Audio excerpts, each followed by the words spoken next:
부모님이 갑작스럽게 치매 진단을 받으셨는데 재산 관리는 어떻게 해야 할까요? 임대료를 돌려받아야 하는데 부모님이 직접 처리를 못 하신다면요. 혹시 잘못된 선택으로 가족의 재산이 한순간에 날아갈까 두렵지 않으신가요?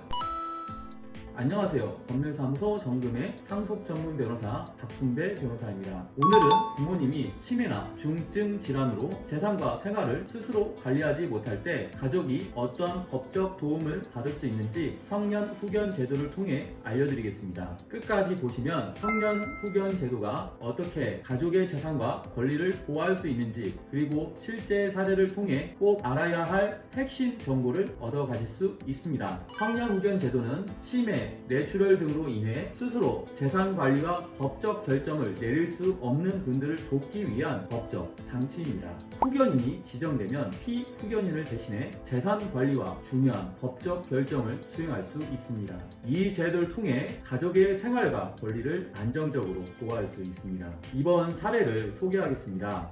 75세 부모님이 치매와 뇌출혈로 요양원에서 생활을 하고 계십니다. 부모님의 재산은 서울 강서구 소재의 부동산과 약 1억 4천만 원의 예금인데 이걸 누가 관리해야 할까요? 부모님은 2023년 뇌출혈 진단을 받았고 혈관성 치매로 인해 판단 능력을 완전히 상실하셨습니다. 상태는 호전될 가능성이 거의 없었고 요양비와 치료비를 충당해야 했습니다. 특히 문제가 된 것은 부동산 임대차 계약의 만료였습니다.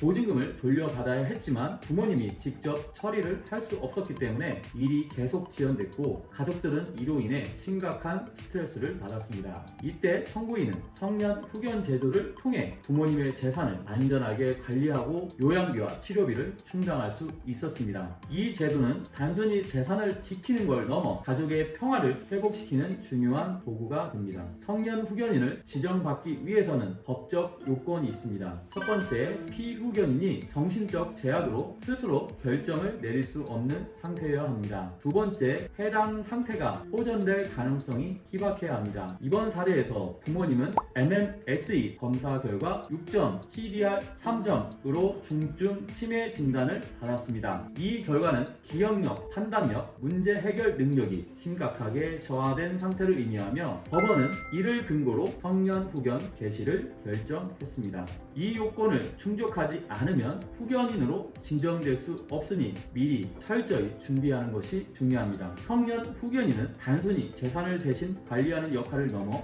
피후견인의 삶 전체를 보호하는 중요한 역할을 합니다. 하지만 여기서 중요한 점이 있습니다. 고액의 재산 거래나 부동산 처분과 같은 중요한 행위에는 반드시 법원의 허가가 필요합니다. 법원의 허가는 후견인의 권한이 남용되지 않도록 보호하며 피후견인의 재산이 투명하고 공정하게 관리되도록 보장합니다. 예를 들어 이번 사례에서 부모님의 부동산을 매각하거나 보증금을 반환받는 행위는 모두 법원의 허가를 통해 진행되었습니다. 이제 중요한 내용을 정리해 드리겠습니다. 성년 후견 제도는 치매, 뇌출혈 등으로 스스로 재산 관리가 어려운 분들을 보호하기 위한 법적 장치입니다. 후견인은 피후견인의 재산을 관리하며 고액의 거래나 부동산 처분 시 법원의 허가를 받아야 합니다. 부모님의 재산을 안전하게 보호하고 요양비와 치료비를 충당하기 위해 이 제도는 필수입니다. 여러분도 이 제도를 통해 소중한 가족의 재산과 권리를 안전하게 지킬 수 있습니다. 오늘 내용 도움이 되셨나요? 법률사무소 정금은 여러분의 가족을 보호할 든든한 법적 파트너가 되어드리겠습니다. 구독과 좋아요 그리고 알림 설정을 하시면 더 많은 유익한 정보를 받아보실 수 있습니다. 지금 바로 상담을 예약하시고 부모님의 재산과 권리를 안전하게 보호하세요. 감사합니다.